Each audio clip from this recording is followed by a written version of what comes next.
সেদিন আমাদের একটা বিয়ার ইনভাইট ছিল, সেখানে যাওয়ার জন্য রেডি হচ্ছিলাম। তা রেডি করা দিচ্ছিল আমার কাকাতো বোন, আমাকে রেডি করা দিচ্ছিল।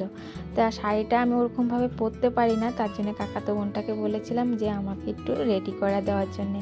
তো এই শাড়িটা দিয়েছিল আমাকে গত বছর আমাকে দাদা ভাইফোঁটার মধ্যে দিয়েছিল।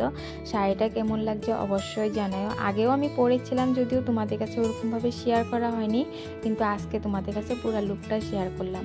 আর আমার সাজার লুকটা কেমন লাগছে অবশ্যই জানাও। তো এখানতে আমরা বিয়ার ঘরেতে চলে আসলাম। বিয়ার ঘরে অবশ্যই যাইনি, যার তোমার দাদার বন্ধুর ঘর ছিল, সেখানে আমরা চলে গিয়েছিলাম। আর সেখানে যে বোনরাও রেডি হচ্ছিল এক এক করে, তার জন্য ভাবছি ওদের সাথে একসাথে বের হয়ে যাবো। তা এদিক দিয়ে আবার গিফটটাও নিয়ে আসা হয়েছিল, গিফটটাও তোমাদের কাছে শেয়ার করি না। গিফটের মধ্যে ছিল ডিনার সেট।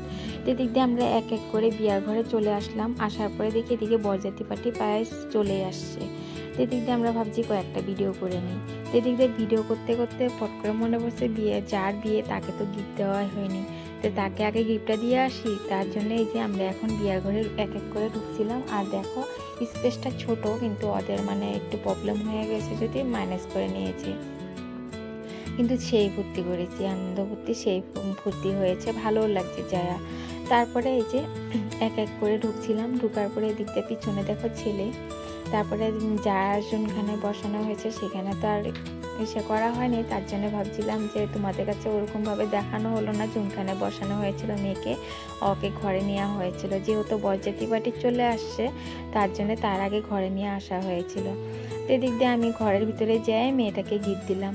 আর তাকে আশীর্বাদ করো, তার নতুন জিন্দিগি জানি ভালো মতন সুখী শান্তিতে চলে, সেটাই আমরা আশীর্বাদ করি। আর এদিক দিয়ে দেখো বরযাত্রী পার্টি চলে আসছিল, তার মধ্যে তোমাদের দাদা কিন্তু আমার এই কামটা হেল্প করে রেখে দিয়েছিল, ভিডিওগুলো করে দিয়েছিল।